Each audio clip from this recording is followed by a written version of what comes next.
So if you're having a hard time picking up bass on the jerkbait, I had my co-host of the Kayak Fishing Obsessed podcast on, Seth Taylor, to break it down for you. And this guy picks up monsters and wins a lot of tournaments on this bait. Let's hop in. The jerkbait for me it's kind of like if you watch the Elite Series, the forward-facing guys, they do like their strolling baits, the tiny little minnows that they have, and a jerkbait and a glide bait.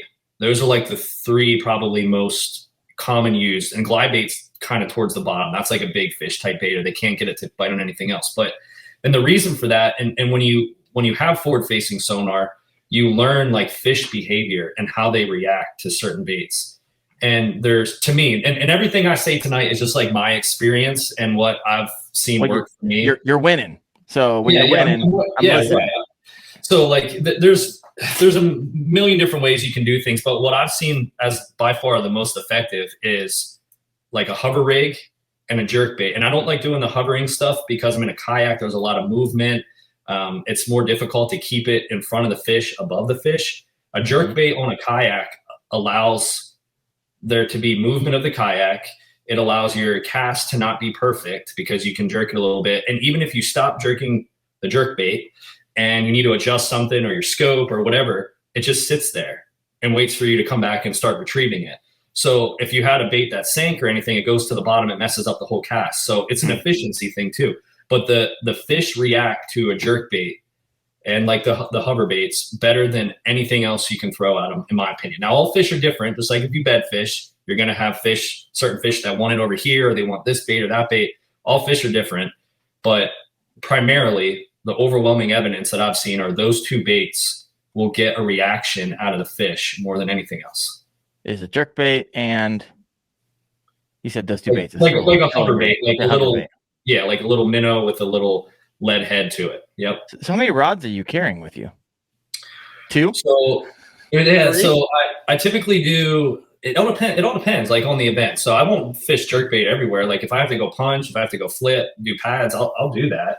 But if it's it just depends. It's usually 6. To answer your question, simple answer, usually around 6, because more than that, it gets cumbersome in my kayak.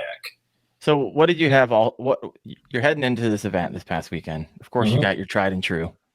And you have a stroll, you have a... I don't. No, you didn't. Mm-mm. It's too difficult for me. I can in deep water, but this water is like 5 to 6 feet. So your error of margin to keep the bait above the fish perfectly on it is like real low. So I'm not even messing with it. If it were 50 feet deep, or 30 feet, for sure. Okay, so deep water, you have strolling bait. What else do you have? I had 2 different. So I had, let me say this. The Stunna 112 +1. So this is not the deepest, but a deeper diving one. And then the Stunna 112. So I have one that crashes fast, and I have one that's a little bit more shallow. So different rods, right? So if they're a little bit deeper, or if there's heavy wind, I usually go with a heavier bill. And the reason for that is because I need shorter casts on a kayak. And this was a Palapalooza event when we had like 15, 20 mile an hour winds on the first night. And I went out there and whacked them. I got to get close to the fish, and they're like 6 feet down, because if they're far, it's hard to get an accurate cast in the wind. So I'm close. I'm like 20, 25 feet from the fish. From the transducer. Yeah, so I'm on top of them. So I have like more away from it. A deep diver jerkbait, so I can do a close cast and immediately kind of shoots down to them instead of having to overcast them. It's an accuracy, run it over them, right? An efficiency thing, because when you're out there and you're looking at them on your graph and you're casting and you keep missing, like you just wasted 10, 15 minutes on bad casts. And that adds up. Like if you do that again later on, you're losing a half hour, and then you're losing an hour. So it's important to get accurate first casts on these fish, especially if they go and chase the bait and they don't take it. You messed up the whole thing. Yeah. So I had a deep diving jerkbait. I had more of a shallow jerkbait. I had different size jerkbaits, like the Megabass 110 +1, which is like a smaller profile bait. And then I had the Rapala X-Wrap, which it's like an alternative jerkbait that I use, and it has a little feather on the back. Feather on the end, yeah. And sometimes, I don't know what it is, but sometimes they just prefer having the little feather. It's less often, but I keep it on there just in case. Also had a Senko. When do you throw the feather? When other things aren't working. When literally every other jerkbait's not working for you, I was like, I'll just try the feather. Maybe if they're chasing, if they're following my bait, which happens a lot, if they follow and don't commit over and over and over again, you try some other stuff. Like if you're having a lot of fish, follow, not commit. All right, let's have a feather on the back. See if the feather does it. Let's see if a smaller profile will do it. Let's see if a glide bait will do it. So like when you bed fish, you try bait, they're not liking it, they're not reacting to it. Now you throw a worm on or whatever. You throw a worm in there and it's like, oh, there's a little bit of interest, but now they're bored. You do something else. So you're like going through your rotations of baits because you can see the fish's reaction. Mm-hmm. Like you can tell if they're interested or not. So yeah, and then I had a Senko, and then I think I had like a Texas rig creature bait on to drag, which they were not eating off the bottom at all. Nothing. So yeah. I mean, I saw Dalton throw out some donkeys this past weekend, and I'm like, what's he fishing? Yep, exactly what he said he was fishing with. Yeah. Either a wacky rig Senko or some type of Senko rigged up, and then the Vision 110, which, by the way, are the most expensive jerkbait I have ever seen. But you don't lose them. You don't lose it. I don't lose my jerkbaits. I lost like 4 years at the Knucklehead. Well, you lost them, but I don't lose. You lost my jerkbait. But you can't at $26 a lure. Yeah, so my line Vision 110s, not Stennis. Right, yeah, Stennis like 15. But my line isn't that. I mean, water isn't super clear here. Now, if I was fishing like super, super clear water, I would go much lighter line. But I'm at like 16-pound fluorocarbon. Okay. Primarily. That was a question, mono or fluoro. So thanks for answering that. Yeah, right there. So about 16-pound fluorocarbon. And I never lose fish. I mean, not a lie, huge lie.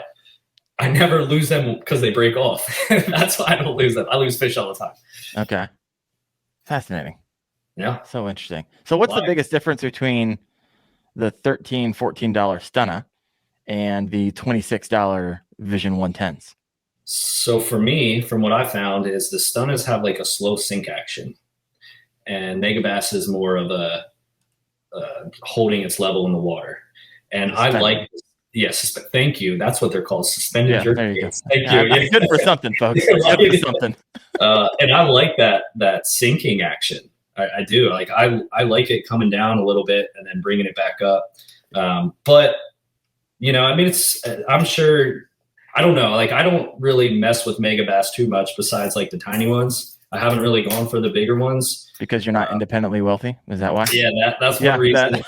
And I have such a confidence with the Stunnas, man. The Berkeley Stunnas, I've caught so many fish, and it's just, I mean, thousands. So I've spent so much of your money on my Berkeley Stunnas. I have to agree. I think I walked away with 4 lures. I owe you like $60, and you would never know because you got boxes full of them. It was yeah. I mean, let me see if you can see over my shoulder. You can't. I went through about 10 Stunnas over the last 2 events because the hooks bend over time, and you gotta pay attention to them because I've lost some good fish because the hooks bend. So like you only can get so many fish out of Stunnas, and then you got to exchange the hooks out.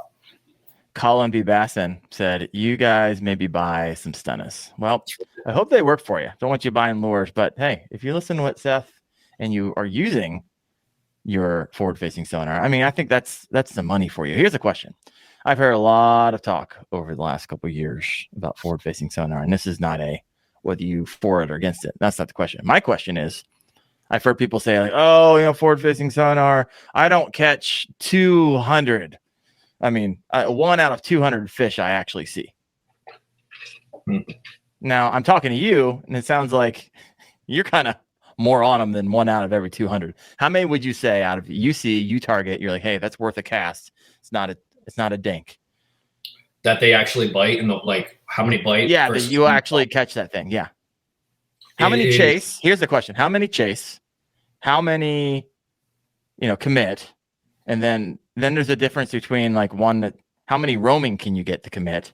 Yeah. And then so break it down like because I remember having a conversation with you out in the water. You have a high percentage catch rate on a roamer versus 100%. Oh yeah. Okay. Walk me through all that. It's a sliding scale based off the fish's size. Okay. Hit me up. The smaller the fish, the easier they are to catch. The higher the percentage rate is that they will bite.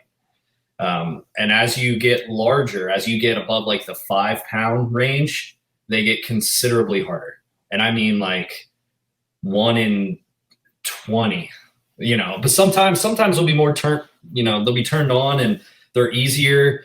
But a lot of times, man, those bigger fish, and it was that case this weekend. I had, like I said, the winning bag in the first hour. I don't remember how many inches. It was like 89 inches in the first hour, 87 something. No one had more than that the rest of the event.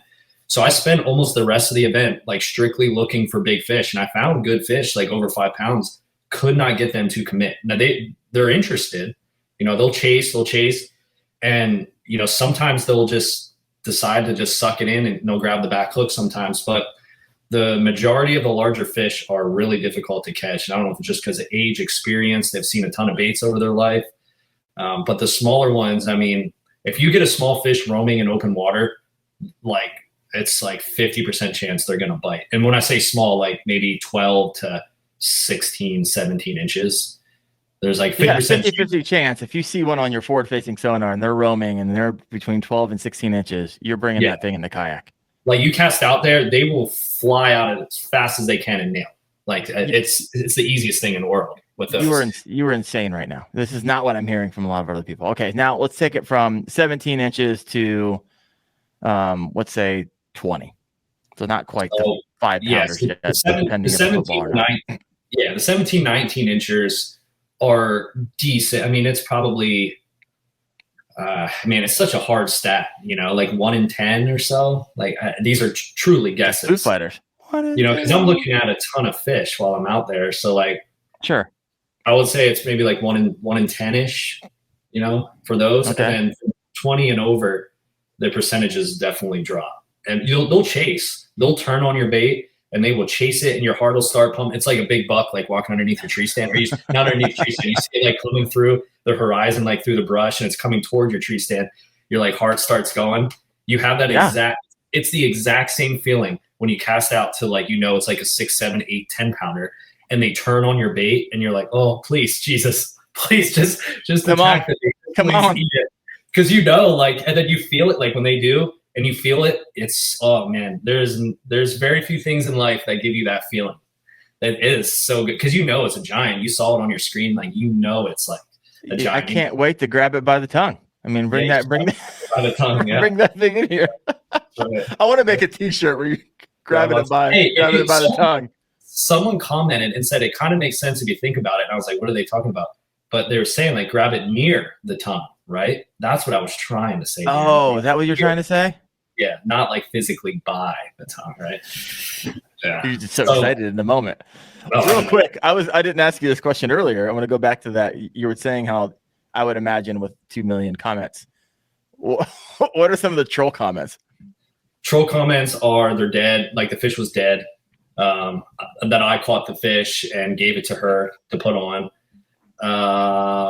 The biggest one is like she doesn't even understand what she just caught. Like how is she so lucky? Like, but she does. North of the basic Dixie line's like yeah.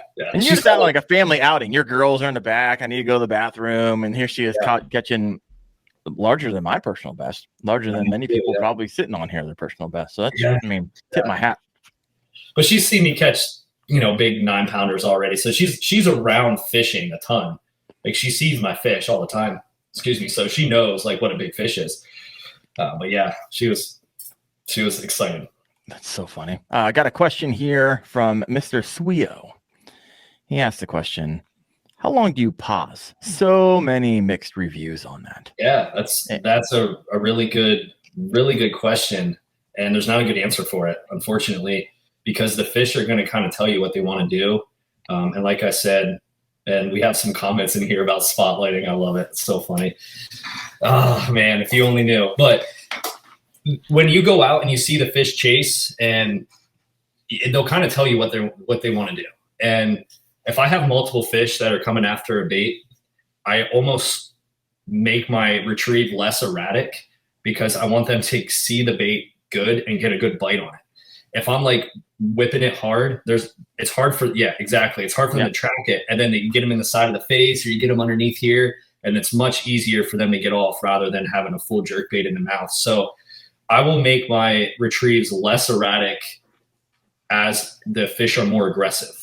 If they're less aggressive, I'll start like more erratic with it and get their attention. They'll swing on it. And as they're chasing, it all depends. Sometimes I'll need to slow it down and then they'll come up right next to it. And after like 3-4 seconds, they'll just grab it, or they'll come up real close and you jerk it one more time. And that last jerk is enough for them to just go grab it. The other times you have to increase your rate of speed, and not hard, like erratic, crazy sometimes, but you have to increase it the closer you get to the boat or the kayak so that they feel like they're actually chasing a real bait. And then a lot of times they'll hit right next to the kayak. It's, the jerk, pause, or jerk, and then one jerk up and then jerk. Like the fish are so different. It really doesn't matter. I don't think you can mess it up too much, to be honest with you. One thing I wouldn't do, but I'm not fishing in super cold water right now, like the 30s, 40s, like some people, but I'll get to you. I don't 37 degrees. Yeah. So, and this is another thing I've learned from watching them on a graph, is that when they get a really good look at it, they're not that interested. So if you let it pause for too long without any movement, for me personally, it's had almost a negative, like one catch out of 100. Really? So they'll inspect it and they'll be like, no, thank you, and then leave. So if I let it sit there, they will leave. If they come up to it and start getting close and I make a movement, they'll follow. Make a movement. They're probably thinking that's obviously a stunner. I only eat Vision 110's filet mignon. Yeah, don't give me this. Get this flank steak out of my face. What are these big? Maybe that's your issue. Yeah, so that's one thing that, a lot of people say you let it pause really long, and maybe they've had success doing it. I have not seen that. I mean, I've pauses for sure. I mean, I'll cast out pause and it'll attract fish out of the grass. And as they're getting closer, when they get within like 3-4 feet, I'll give it another twitch, and then they'll come faster. And then then the race is on. You got to figure it out.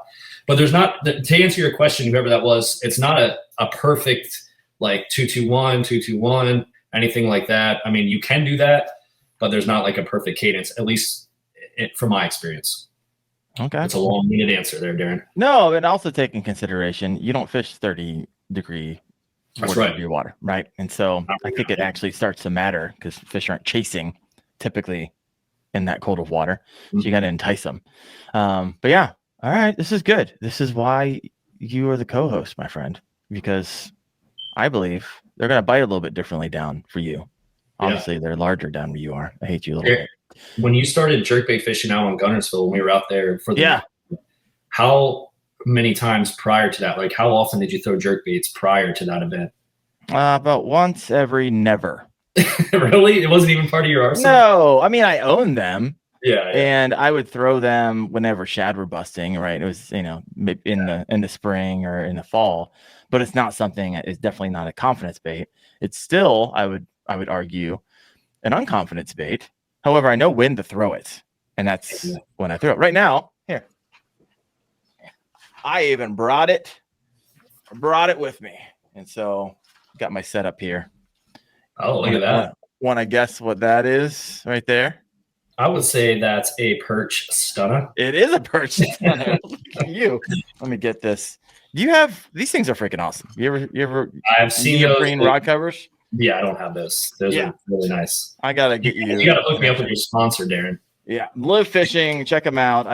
They run awesome deals, anyways. But I have you get 10% off with code Wendell Fishing. Check it out. Anyways, perch. Yep. Here's my setup. Tell me what you think of my setup. This is a Impulse 6.8 medium power 12-pound fluoro on a perch stunner, 112, I believe. Yeah.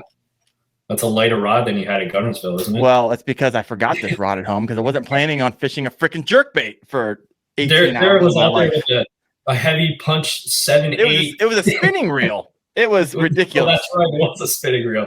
I saw a question in the chat too, spinning or baitcaster. I use baitcasters for everything except for like super finessey stuff. So like really light line, like 6 to 8 pound line, I don't do jerk baits with, but like a drop shot, stuff like that, I'll do a spinning reel. Everything else is bait caster, especially mostly being in Florida. Just there's a lot of vegetation, things to get stuck on. So, did you say the length? I said mine is 6'8". Yeah, mine is 7'7", and I wouldn't go above 7 too much. You know, like you probably want a shorter rod with the jerkbait. You don't want something big. If you're going to be out there jerking this thing for 8 hours, you're going to have a tired arm if you got a heavy rod, which it's insane. Trust me. Yeah, Jaron was doing like full arm jerks with like his shoulder at the end. It was, I literally had hurt for a few days, but man, I never worked so hard fishing than I did.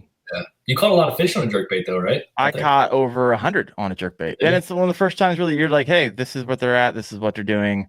And I was like, fantastic. Seth, you've ruined me and my entire team for life. I got Phil McStory in here. He's like, hey, I'm buying this. I'm buying these. I'm getting the ones with the feathers on the end. So yeah, you made it a believer out of us. And we're part of a group chat because our team still stays in touch and we encourage one another. It's a lot of fun. And so Seth is always showing me and like uploading videos, which I'm sure it's going to be in the video that drops tomorrow, but he's actually showing what he's seeing on FFS and what he's seeing in perspective mode. That's typically what you use. So wait till you see some of the fish, man. There's like 15 fish in front of me. That was in practice. Like 15 bass just swimming. There's a couple beds there. They're just roaming. There's like a 7-pounder on the top. I'm like, and you know what they weigh, right? You've seen enough and you use the grid boxes to determine how large they are, right? Yeah, so I have 5-foot grids on my graph, and then if you really want to dial it in, you can crank it down to 28 feet distance in front of you. You have to be within 28 feet of your transducer of the fish. It brings the boxes down to 2-foot increments. Okay. So, you know, you can really see when a fish is swimming across. If it takes up both boxes, now there's a little bit of an like glow to them, so it adds a couple extra inches to them. But if they're taking up 2 boxes, like that's a good fish. Like game on 23, 24. 1 out every 30. They're coming in the kayak. Yeah. Yep. And then I've caught one, the biggest one I saw on a graph that I caught was I think 9 pound 6. Wow. And it took up both of them. And I'm like, if this is a bass and I cast out and it turns on the bait, so I'm like, it's not like a car plane. Right. And it turned and I caught that one. I was on FaceTime with my wife. There's a video of that too. That was fun. Well, it wasn't your wife, so it doesn't matter. It's only going to get like 100 views. But yeah. You can superimpose her face. Put a little emoji on her face in the top. So she did a reaction video of that. Then YouTube and Field and Stream would send it to the moon. Yeah, just the reaction video, not the actual fish, but the reaction video. Yeah, 100%. I'm telling you. All right, got some questions for you here. Let's hear them. And by the way, if you have not done yet, please hit that like button for this live. And also, if you haven't followed Seth, you're up to 81. You're at 70 when we started. Yeah. 81 subscribes. Yeah. Great You job. gotta get him to 100, folks. Get him to 100 because he is now 3 videos in, soon to be 4, and the man is gonna be on a roll. Oh, you got 5 because you're doing the live right now, simulcasting. Yeah. The previous 3 videos are 8 years ago. So yeah, if you want to learn about huge Florida gator or bass fishing with drone, I mean, he's ranking. I think he's got 222 views 8 years ago. Bro, you were slaying. You like that? That's a half a view a month or something, right? Half a view a month. Yep. Hey, I remember when I had 81 subscribers, and I don't think it's less. It was more than you have less videos than I did. It took me a lot longer to get there. All right. What is alive is over here. I got all kinds of questions. All right. I had a bunch of questions today. All right, here we go. I got to look through these and see which ones. You already answered that one. Do you ever use a floating jerkbait? No, I don't. I'm sure there's a time for that, but no. Doesn't even. No, you're like if I stop the jerkbait and it floats to the surface, I haven't done it, but I can only imagine the fish would be like, "What is that?" and just swim off. That's just my personal opinion. So yeah. But you haven't personally like fished them. No. They might be the juice that I'm missing, but like from what I'm seeing, I feel like the bait not suspending, not sinking, but just floating straight up. Probably won't have. I mean, they do like a little wobble thing when they go up. You don't think that would be them the dance? Yeah, it could be the juice. You guys let me know if that's the juice there. you guys let me know. I'm never doing it, but if you guys tell me, oh my gosh, so good. Here's another question. Have you ever won a tournament where you haven't primarily fished the jerkbait? Oh yeah. Yeah. Okay. I mean, yeah. So jerkbait is like, I don't even know. I only fish jerkbaits if that's what the practice is showing me. Like if I go out and I see they're offshore and I can throw a jerkbait and catch bigger fish than the people that are shallow or the fish that I was catching shallow, I'm going to go out and fish for big ones. I'm not going to throw a Senko around or flip things for 12, 14 inches like the males that just pulled up. But I've won sight fishing tournaments. I've thrown Senkos and won tournaments. I've flipped like a Missile Baits Baby Destroyer, which is one of my favorite like Texas rig baits. Yeah, so jerkbait is just, yeah, go ahead. Also, my favorite name of a lure, the Baby Destroyer. The Baby Destroyer, that's amazing. And then I have a Baby Boss glide bait. Ooh. I love the names. I really just love the names of all these lures that come out, especially companies that really lean into giving their baits some very different, just different. Missile baits is like bombs, right? Like they got missile and the cruise. Yeah. It's kind of fun. All right, I got a couple questions for you, Seth. Have you tried the Creg from? I think Berkeley makes that, right? It's funny because I got 2 sitting back there, and then they've never been used. Are they like sitting right there for people who may not have ever seen the Creg? Grab that real quick. All right. This is how much they've been used. They're stuck with a whopper plopper or whatever this thing is. Let me pull one up. All right, walk us, for those listening in, you got to walk people through the visual of it. Oh yeah, so there's people listening like, that's this thing goes 1,000 or 2. Just picture in your head the bill of a jerkbait. Oh, where's the camera at? There you go. I don't need to do this because my mind doesn't work. It doesn't focus anyway. So picture the bill of a jerkbait and then flip it upside down. And then that is what the Creg And then imagine the most ridiculous thing you've ever seen in your life. Yeah. And there you go. That's it. It's supposed to drift back and things and stuff. Honestly, I probably should try it out, but I've been too busy catching fish. So haven't really used it. That's the Creg. Throw that mother on. I want to know how the fish respond. I also watched a YouTube video of the elite guys this past year. They're saying like the most overrated bait of the 2024 season. And this was number 1 on the list. So it really like turned me away from even wasting my time on it. But maybe they were like a competitive brand or something. Who knows? Interesting. But yeah, that's the Creg. All right. Justin Kahn wants to know, what is Seth's YouTube handle? So you can find him at Seth Taylor Fishing. I'm going to refresh it. See how many subs he has now. Not a single one more than it was 5 minutes ago. Come on, Justin. Help him out. All right. Sly Fox Fishing says, I've used floating jerkbaits and I've only caught catfish. He said earlier, he's like, I've caught maybe 10 catfish on jerkbait and 1 bass. Yeah, catfish love jerkbaits. So do pickerel and so do gar. So if you have gar, man, they'll end your bait too. Like that will be the last time you throw it. I like it. All right, see what else we have here. I came up with literally 30 questions today. Let me see. You did yourself? Oh yeah, you've answered this one. You've answered you go to retrieve.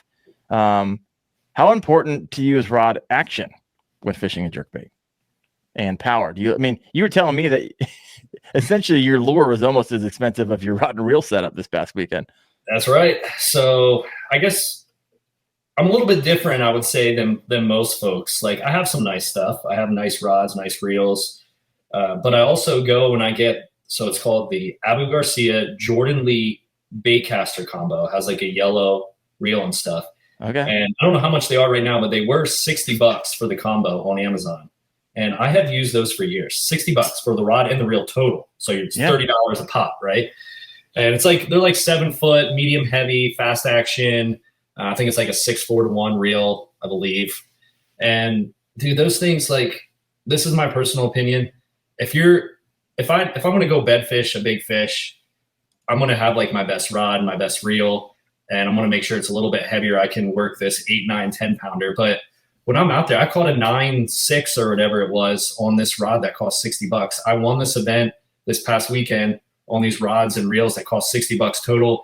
And I won Ocalapalooza on the team, got 3rd overall with essentially the same rods. Like, I mean, on average, you're catching like 2 to 3 to 4 pounders, right? Like and I'm cranking them in, I'm working them around the kayak, grabbing it. So like, you don't have to have like a super expensive rod and reel to like be productive and do really well. Like there's certain things like punch in or throwing top water or certain times and elements that you need certain size rods, more expensive rods, things like that. But for what I do, man, I'm pretty basic with what I do. And, you know, I think the presentation to the fish and working fish and more importantly, practice, like being on the water, practicing with these baits and practice before an event, if you're tournament fishing, are the most important things. Like if you're around the fish, you're going to catch more fish. It doesn't matter how good your rod and reel, baits, whatever. If you're not around fish, like you're just having fun, right? You're just casting and retrieving, chucking and winding.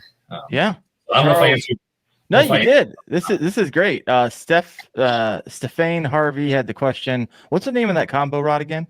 Yeah, it's the Jordan Lee combo, Colin B. Bass, and it's by Abu Garcia. They're yellow. It's like a yellow handle. It's like grayish black. I know Amazon has them. I'm sure you can find it other places. I know they range in price from like $60 to $80 for the entire combo. So we have like 10 of them.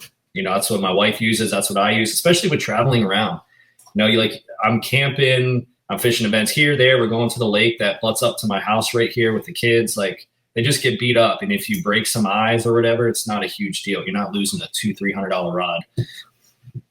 Yeah, I don't even want to send you the Live Fishing neoprene rod holders because they'll be more expensive than your combo. Hey man, you know, I love this. I really do, because a lot of times anglers get caught up in the latest and greatest, and you know, this 7.2 is not going to do it. The 7.3 is going to do it, and it's the latest and the lightest and the whatever it is that they're selling. And my goodness, it doesn't have to be that. It can be just a jerkbait, a $60 combo, and a Sun Dolphin Aruba 10, and you can have sometimes more fun than the person out there in it for $150K on a bass boat. I was thinking about this earlier today. Well, actually, when I was making my other video, because I think I said in there that I used a $60 rod to win this event. And what I realized is that there's certain things that you purchase that dramatically increase your ability to catch fish and perform. What is that noise? I don't know. Something's going off back there. Do you hear that? No. Well, my wife has the Roomba sweeper thing going. That's what it is. It's outside my door. I'm like, what is that noise? She was laying in bed. She started our vacuum. That's funny.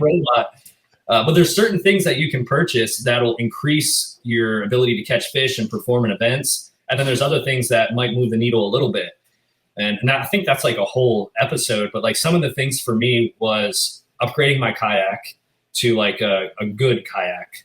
Darren, easy. You're about to say. Well, I didn't ask the question. There's some questions in the comment section that we will get to in just a moment. Keep going. Upgrading your kayak. So like I went to a Hobie where I can flip the fish into up over the gunnel into the kayak, and they can flop around if they need to, whatever, and get stuck in your foot and your hand, all that good stuff. But you know, that was a big deal for me because I don't have to worry about fish flopping out. I can perform better on the water. You know, that was a big deal. And then another one, I don't know if you can hear that. I can hear it now. Yeah, a trolling motor with like spot lock, or I guess it's called pinpoint for what I have. That was a huge deal for me, especially in the wind, having 20-mile-an-hour winds this past few events. You know, just being able to stay in one spot, make accurate casts. That was a big deal. The Garmin, the live scope, that was, I mean, the knowledge I have from watching fish on there, even if you took it away from me, is knowledge that if you've never had it, you'll never know, essentially. So there's some things that you can dramatically increase. You know, rods, I mean, certain situations you need the good ones, but otherwise, I mean, if you have the fish on, just got to work them, I guess. Yeah. All right. I like it. Michael Bradley said, hey, budget gear today is miles ahead of what it was available years ago, and 100%. But the budget today was the top of the line years ago. I got all kinds of questions. I got to turn the room. Got to turn the Roomba off. Yeah, it's a shark. That's what it is. Jack McRoberts is in the comment section. My favorite sponsor. Man, his sponsor is so good to him. Oh my gosh! He sent me a photo. I saw that the other day. I asked for an introduction to a sponsor. All I got is Laughy Face back. It's himself, by the way. You just hey, Darren, hold on 1 second. I got to push the button because this thing is not working. It's all right. I'm going to go over here and head over to some of these questions. Oh, I got the next question for us. If you haven't done it yet, please help us out. Hit that like button. We got 61 live right now. Let's go see what Seth has. Seth has 83. You jumped up 2, brother, in the last 5 minutes. You're up to 83 subs. All right. Trying to send you to 100. I will settle for 90. I will settle. We'll increase it by percentages tonight. This will be great. All right. Question I have over here from Colin B. Basson. He asks, where'd that question go? Oh, crap. I need to go back to it now. I think he said something to the degree of, are you planning on something to do with your kayak? Oh, ever changing brands? Yeah, you're going to change. Seth, have you ever thought about switching kayak brands? So I love my kayak. I'm sure. I think holes and all. Yeah, so I put a hole in it. Yeah. You didn't put a hole in it; it cracked. Yeah, that's true. It cracked. Yep. But I'm getting a brand new one, I think. So hold up. You think? I thought that for sure that was happening. So walk us through. Yeah, I'm not trying to be a Hobie hater, folks, but it did crack. Is that a normal place for typically? That's a normal place. Yeah. Right, walk me through it. What year is it and all this stuff? I'm curious. That one is, what year is it now? 25.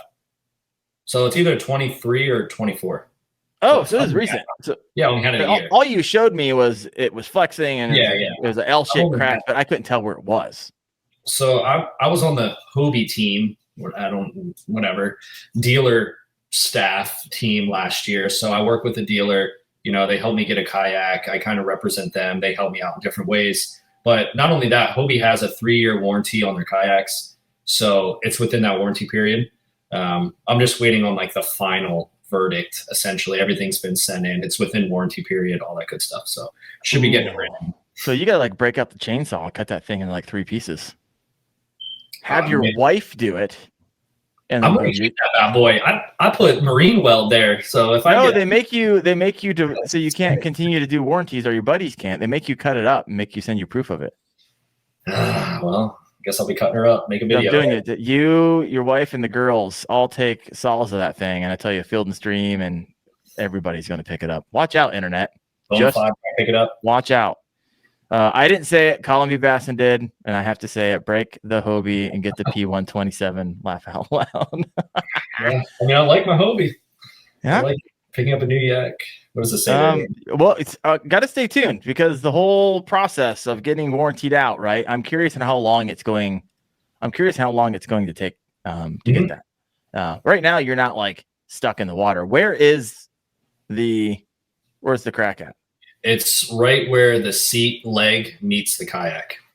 So it makes sense because when you drop into it, it's preventing a lot of. I mean, my Native Slayer propelled 10 did that back in my 2018, and so I had to do a repair on it. Good times, by the way, doing a repair there. But got a video on it. If ever happens to you, hopefully it doesn't happen out of warranty. I had a ton of water in my kayak in the Ocala the first day of the event, and I leaned over to the side. I didn't know it was in there, really. I mean, I was going slower for some reason, but I leaned over and the whole kayak like rocked. And I was like, phew, I've only ever felt this once before. And it was when I had like a 30-gallon cooler in the back and I was putting fish in it to stock the lake behind our house. Okay. And I didn't have the plug in, the plug in the back. And this is in a different kayak. And I sank that bad boy. So I'm like, oh man, I was getting scared. And I couldn't find the hole. I didn't find the hole till after the event. And it was because it was on the deck. I thought it was going to be up underneath somewhere. I didn't even look underneath, my seat there. So, yeah. I mean, you had water on your platform. So the reason I get water on my platform is when I lean, because I got a lot of weight on there. I got like a 120 amp battery. I got a 60 amp battery. When I lean forward for the trolling motor, I don't have a mechanism set up yet where I just pull a line. I have to pull the actual trolling motor. So when I lean forward, water comes up through where the pedal drive is. Right. I leave my pedal drive in and it goes on my platform and then it all comes back off. But what was happening, it was going on my platform and all running into the hole that was there. So yeah, that's how that happened. All right. We're going to stay tuned. And from the moment you turn that warranty in to the moment you get it. And it might be different for me too, because I'm working with a dealer. Like I guess everyone works with a dealer, but I'm directly associated with them. So I don't know, maybe my timeline might be faster. Who knows? I don't know. We'll see. We'll find out. Well, this would be best case scenario then, right? Mm-hmm. All right, let's see. We have some more questions over here. I have more questions, to be honest with you. All right, we talked about that one. We talked to the rod.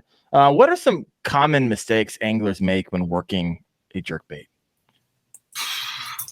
How do you like when you take someone out and you're like, hey, try the jerkbait, they've never fished it before. What do you notice that they're doing that you're like, hey, and you would coach them if you were like guiding them?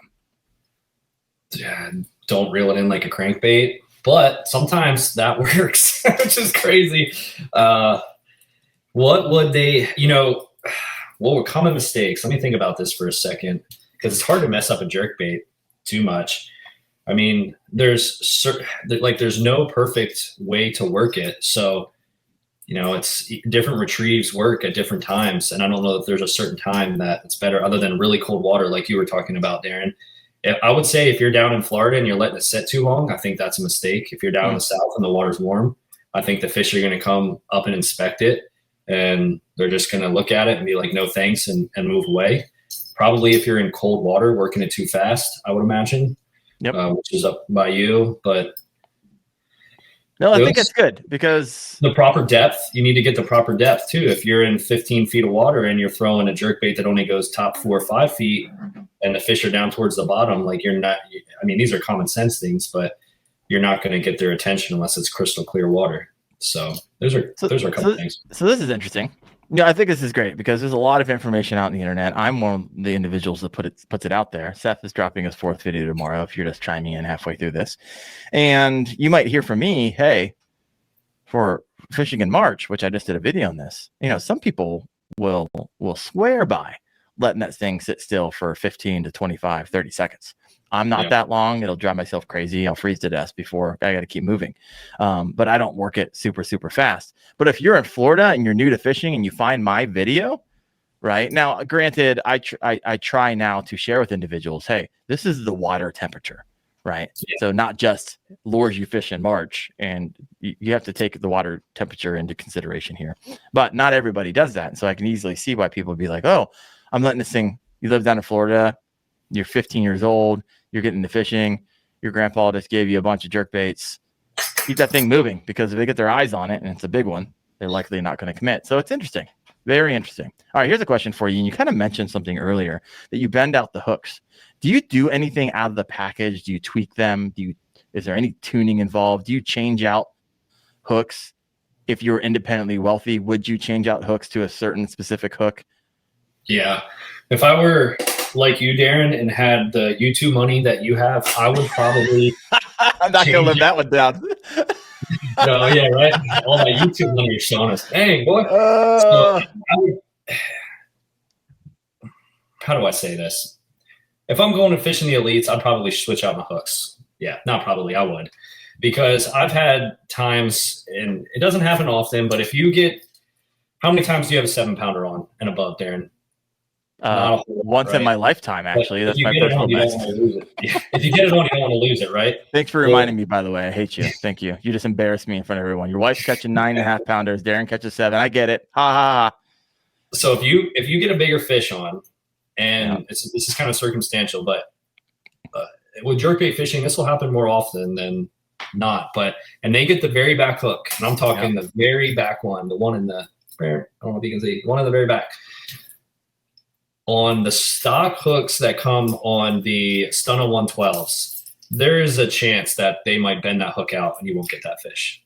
Now, if they have 2, you're probably fine. Now, I don't mean 2 trebles. I mean like 2 individual hooks. But if you just get them one, it's happened to me a couple times on big fish that they bend out that hook and I lose them. So that sucks. But typically you don't hook unacceptable. Them. Right. It's unacceptable. So the circumstance is it has to be a big fish, probably like at least 6 pounds or above, and it has to get just one hook in the very back. They'll bend those out. Not all the time, sometimes. And what I moved to is, I don't even know these by heart, so I had to write it down to make sure. It's the Owner Hooks Short Shank ST35. Okay. So that's what I put on. Like, I have 8 to 10 jerk baits I got to put new hooks on. That's what I moved to. So right now I use the stock ones because I'm not catching 7-pounders every cast. And as they start bending out, and this is the one I had in my hand, by the way. You see how those hooks are cut off? That's right. That front one, that bend right there is because that sucker was in my hand. But as they bend and as they break, you catch a catfish, a gar, or they're just hard to get off the fish because you'll bend them with your pliers. You exchange the hooks out. Once you start bending them, they're easier to bend, and you're going to start losing fish. So the Owner Short Shank ST35. How much? ST stands for Seth Taylor 35. By the way. Oh, there you go. Yeah, is that a partnership between you and Owner? Yeah. That's the signature series. Just kidding. I actually don't know how much they are. They might be like $10 for. They're not that expensive. Okay. It's not that expensive. Yeah. I don't even know. Phil McStory said those stunner hooks will break. Yes, However, Michael Bradley says Vision 110 hooks are sticky sharp. However, how do those hold up? Do you have any issue with those? You shouldn't with a $26 lure, in my opinion. But yeah, so those bend too. Those bend as well. So you've got to put new hooks on those. But I don't use those as much as the stunners. So yeah, this is the 110. This is the junior though. But I mean, that one, this specific hook right here was in my hand and bent. So that's a weak hook. But yeah, these jerkbait hooks they're sticky. Like if you touch them, they'll stick in your skin, right? Sure. And that's what you want. But with that comes a more fragile hook, just like they said. So okay, exchange those hooks out after a while. Or right off the bat, if you're tournament fishing for big money. Yeah, right? do that. The X-Wraps, the Rapala X-Wraps, they have a meatier hook to them. I know you guys probably literally cannot see it. We can see it. It's a fatter gauge. Yeah, these are a higher gauge. They will not bend like the Stunnas and the Megabass ones. Okay. I think you mentioned this early on, but we're later in the show. What is the lightest and heaviest line you'll throw? And yeah, when do you make those adjustments? So it's water clarity where I'm at, vegetation, the basic stuff. So the heaviest line I'll throw will be 20-pound chlorophyll. What? Chlorophyll? More like chlorophyll. Yeah, right. I love that. 20-pound fluorocarbon will be the heaviest. There's just no need for me to go any higher than that. Dude, that is massive. I use that for my swim jigs. Yeah, like that's big. That's 7, 8, 9, 10 pounders. You can work them. They'll still pull drag. But the lightest I'll go in Florida here, and probably in general, because I'm using bait casters, and the drag is.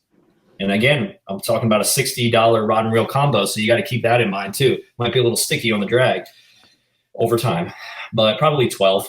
I won't go below 12. Okay.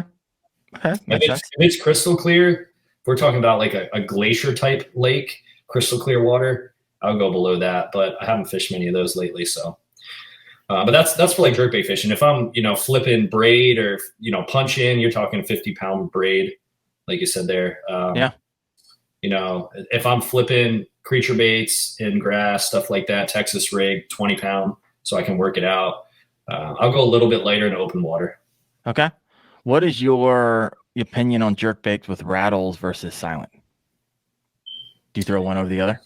Yeah, I don't think there's a good silent jerkbait out there that you can really cast and maneuver good. Like the ones that have weights in it. I think actually Mikey Balls just talked about this the other day on a podcast. I saw a clip of it. I think he clipped it, put it on his page. Okay. He's like, dude, if there was a jerkbait with no rattles that maneuvered like a jerkbait with rattles, it would be lights out. Because you want that non-rattle sometimes. Like it scares some fish, but there's got to be a company that's like, hey, they're making that. They don't like the weight distribution doesn't perform the same. So there's got to be a way though to create something silent. The Wendell jerkbait. Come on. There's the Seth Taylor hooks and the Wendell jerkbait.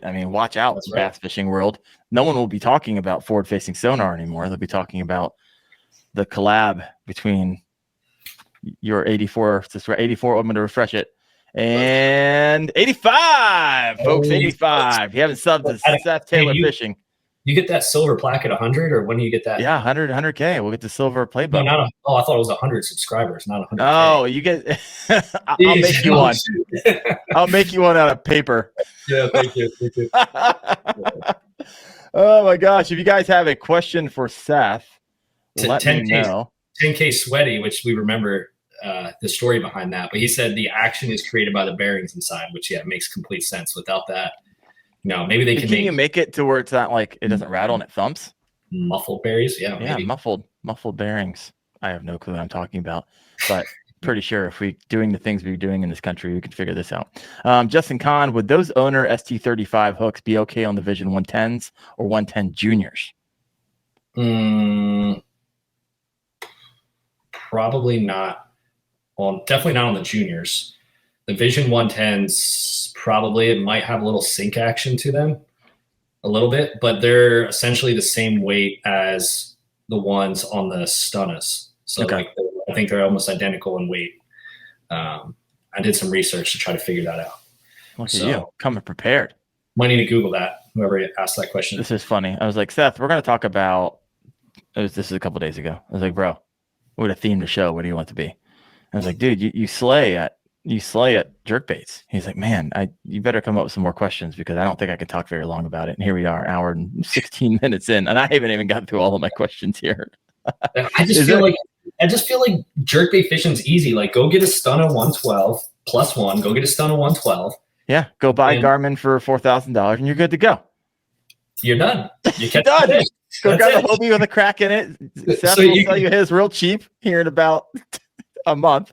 You can tell where my money went. I have a Garmin that's like $4,000 or $5,000, and I have a $60 combo. Yeah, right. Yeah, you gotta make it. And winning, folks. He is winning. Winning. Is there any discontinued jerkbaits that you would like to, and that you wish would make a comeback? No. As long as Stunna doesn't go anywhere or Megabass doesn't go anywhere, we'll be all right. I don't know the history of jerkbaits, so someone might have to inform me. There you go. I like it. But speaking of history, did I ever show you this book I have, Darren? What are you showing me here? I'm afraid. Do you like historical stuff, or no, I don't like reading, so I already know I'm not gonna like this book. So what are you dropping on me here? One of the oldest books on bass fishing on the planet Earth. Okay, what's it called? It is called The Book of Black Bass by Dr. J.A. Henshaw. Do you want to guess the year? 1962. Oh. 1954. I can't see this. 1881. What? Yeah, that is amazing. Awesome. So have you read any of it? Oh yeah, it's awesome. I mean, look, this is for people that are looking. That mustache would catch a Malone right there. 1881. They have baits in here for bass fishing. It cost me some money to get this book. I probably got it like 3-4 years ago, but I love it. It's one of the first. I think it might be the first. It's called The Book of Black Bass. One of the first bass fishing books. If I was a bass and I saw that mustache, I'd just hop in your boat just to get a photo with it. That is amazing. It's right. Cool. Anyway, I actually that'd be fairly interesting to read. I might actually read that, and I don't read anything else. It looks like it's in your Bible case right now. Yeah, it is. I love that your Bible's like, nope. I gotta protect this one. There's a lot of Bibles out there, but this book right here is rare. Yeah. All right. Here's a question we haven't talked about at all. Do you believe a certain color pattern like ghost or chrome or chartreuse or outperforms others consistently? And here's the thing. When I was on Amazon and I was doing a video, how to outfish your friends with these 8 in March with these 8 bass fishing lures. When I was on the Amazon page for the Stunnas, there was like 40 different colors. It was insanity. I don't think I've ever seen that much of a color offering in a long time. So which ones get your money? I thought about this today. I thought this is going to be a good video topic to test out. Just go get like the orange ones, the red ones, just like a bunch of different, get like 10 different ones and then see how the fish react to them. I think that'd be a cool video. So to answer your question, I primarily like to use ones that are like semi-translucent. Okay. So like the Stealth Shad is the one that I really like for the Stunnas, and that's what Tyler Rivette used to win on Okeechobee in the canals a few years ago. And I don't know if there's any merit to this, but the ones that are like a solid color, they might be able to get a better look at and kind of tell it's fake. I don't know. The ones that are translucent, it's more of a shadowy figure. I don't know if there's any truth to that. A ghostly figure. Yeah, a little ghost. Yeah, this is gonna make for a great video. Hey guys, the shadowy, ghostly figure. I'll watch that. So I like natural color to the bait fish, right? Like kind of match the hatch type deal. Little translucent, you know, that the X wrap that if you can see on here has a little glimmer to it. It's like a green color. The other the 110 Junior is kind of translucent, almost kind of looks like a golden. That's money. That's what they all look like up here. Yeah. This is the stealth shad. It's hard to see because of the light, but it has a little yellow in it, but it's mostly like a brownish tan. We have a lot of golden shiners in the south here in Florida, so it's a lot of that. But I also threw a red one this past summer, caught a couple 7-pounders, had a red feather on it, had a red belly. So I don't know that it matters too much, to be honest, because the fish are going to be chasing this bait. And, you know, like if they're behind it, this is what they're looking at. If you're looking at the camera, it's the rear end of the bait. So, but they're flapping back and forth. Yeah, they're going side to side.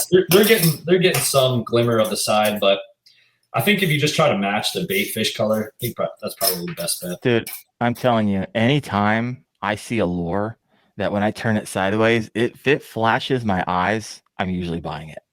I can't help myself. Yeah, that's the catch the fisherman in me. For some reason, I just imagine that on a sunny day, and it's going to attract the attention of that bass that's 10 feet away that it would never have caught the attention of because it flashed it, right? And so I'm like, oh, that makes sense. I look down, I see when fish flash me, when bait fish flash me.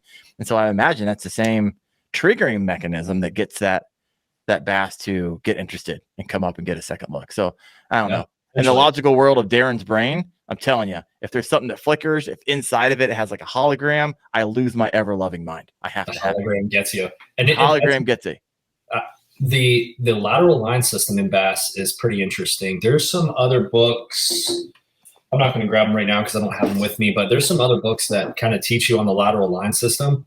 I went to school to be a biologist, so I graduated with a bachelor's in wildlife and fisheries biology. I don't utilize it at all, but that's what I went to college for. But the lateral line system, and just this weekend, I had some experiences with this where it typically happens with smaller bass or hungrier bass. I know that they cannot see the bait. I know for a fact they cannot see the bait, but they feel it, the vibration or something, and they just fly out of some grass and get close enough, and then they grab it. But I know that they cannot see it because they're like, it's pretty dirty water, and they're probably 12, 14 feet away, and they'll just shoot out and come towards the vibration. So that lateral line system, I think, is pretty big for some of those fish as well. Yeah, makes sense. Makes sense to me. All right, let's play a little game. I haven't done this in a while. So I was like, hey, let's play a little bit of underrated, overrated. I haven't done that. I don't think I've done this while you were on the show. I used to do it a lot. And sometimes when I have a little extra time putting together the show notes for the KFO show, I will put together a few overrated, underrated. And this is where I love to get like everybody who's listening in. We got 60 live right now. Thank you so much. Please hit that like button. If you haven't subscribed to my channel, I'd love and be honored by it. Seth, you are at Refresh in the Page 87. Yep. You're at 70. Fishing on YouTube. Let's get me above game. We're trying to give you to 90. We need three more, y'all. Who wants to follow Seth and his jerkbait fishing prowess? All right. Underrated, overrated. Work-life balance. Hear that a lot. Underrated. I love my family so much, and my girls, my kids. I left. You'll see it in my next video, not the one coming out tomorrow or the next day, but the following one. I talk about it on my drive home. Like, thank God that I won the event, that I went, because I missed my two older. I have 3 daughters. They're 8, 6, and 4, and the older 2 had soccer games. So, like, I feel selfish going and doing things like this, fishing and events, because it's so fun for me. But not only is it fun, like, if I'm going to go do this, I got to go make money for my family. I got to go grab 1,000 or 2 or 3, depending on the size of the event, bring it home, and, the wife's happy, the kids are fine, and so to answer your question, I definitely need a work-life balance or fish-life balance with my wife and kids. I love those guys. I love it. I was just having my conversation with my wife today about, hey, one of the reasons that I want to go full-time is because right now I go to work 9 to 5, 9 to 6, 9 to 8:30, like it was last night. And then I got I got a show tonight, and then I got to edit this video. They don't edit themselves. They don't shoot themselves. I mean, it takes an incredible amount of work. It's like, I want to be a more present dad, get all that work in. Absolutely. And all the content creation, editing in while they're at school. And so when they're out of school, hey, dad's here, ready to have some fun. Yeah. So, and if I didn't have kids and a wife, and like, I love them more than anything in the world, like I would drop everything for them, but I would just fish all the time. Like I would stay by the lake and fish and do all that. I don't think it would be a better life. It'd be a worse life, but it's like spending time with them is so important for me that it takes away from, learning, fishing, things like that. But I invest in my children and my wife. And at the end of the day, at the end of my lifetime, I think that's going to be much more important than catching bass. Although I love catching bass too. So leave it at love that. it. Great fun hobby. Maybe someday. You didn't talk about this. You got angler aspirations. Yeah. So my goal, a big, audacious, hairy goal. Yeah, BHAG. Oh yeah. Audacious goal. Yeah. Is to fish in the Elite Series. So used to have a boat, have a bass cat, all that good stuff. Sold it when I moved here, like I said. So in the next few years, I'm trying to hone my skills as best as I can in a kayak and dial it in on scoping and all that good stuff so that I can fish the opens. I already have a buddy that fishes the opens, so I have a little in there and kind of some knowledge as to what he's learning over the last few years, and fish the opens and qualify for the elites. That's the goal. All right. Do I look forward to just, man, I want to see you. I want you to have that so bad. That'll be awesome. All right. Overrated, underrated, OSP jerkbaits. OSP jerkbaits? Yeah. You know anything about this? Yeah. All right. So I'm going to share my screen here. I was looking at it. The reason I came across this is like, what is the most expensive like jerkbait out there? Talking to the wrong guy here. Yeah, I know, right? And I heard this when I did a poll this past week. I was like, hey, what's the best crankbait out there? And YouTube only gives me 4 options to poll. So I usually pick a smattering of them. And I kept on getting in the comments, OSP. I was like, well, what's OSP? So here's what it is. OSP is and I'm reading this straight from Tackle Warehouse, is a Japanese lure company that stands for Osprey Spiritual Performer. Okay. Gotta be good. These lures were designed by a professional Japanese lure maker and tournament angler, Toshinari Namiki. After much success in Japan, these lures were introduced to the U.S. fishing market in 2006. OSP pledges to not release any products to the public until they have been thoroughly tested and have proven to outperform expectations. OSP has been rated as Japan's #1 lure designer multiple times for its ability to go beyond the standards of conventional lure designs and produce products that deliver the highest performance to anglers. So let me go and share my screen here. Let me show you. I can ask what's special about them. I don't know. Let's find out. Let's see how special they are. All right. So let's take a look. OSP. All right. This is interesting. The rubber dice. You got the OSP spin nuts soft stick bait. That's interesting name. Looks like a it's like a poop bait essentially. A doo-doo bait. Yep. Yeah. Yes. You got the fuzzy dice, the Sapporo dice rubber non-salt, $20. Yeah, this is up there. Hard baits. Now here we go. $27 for the OSP Asura 89 SF EXDR jerkbait. I mean, that's like a 27-foot depth jerkbait there. Holy smokes. All right, here's one that kind of looks not quite like the Stunna, but this bill is pretty tight. But OSP Asura 292.5 suspending jerkbait. That's a $28 lure. I mean, they look good. Here we go. OSP Rudra 130.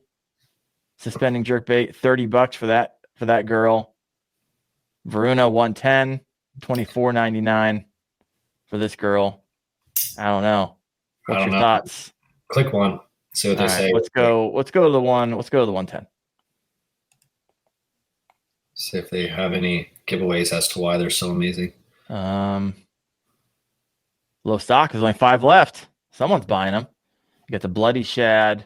The Wagasaki. Oh, look, I'm done. I'm already buying it. It's got a hologram. Wagasaki. Ghost Pearl, Ghost Minnow. This Scroll is down. Shiner. Yeah, it kind of does. Overview.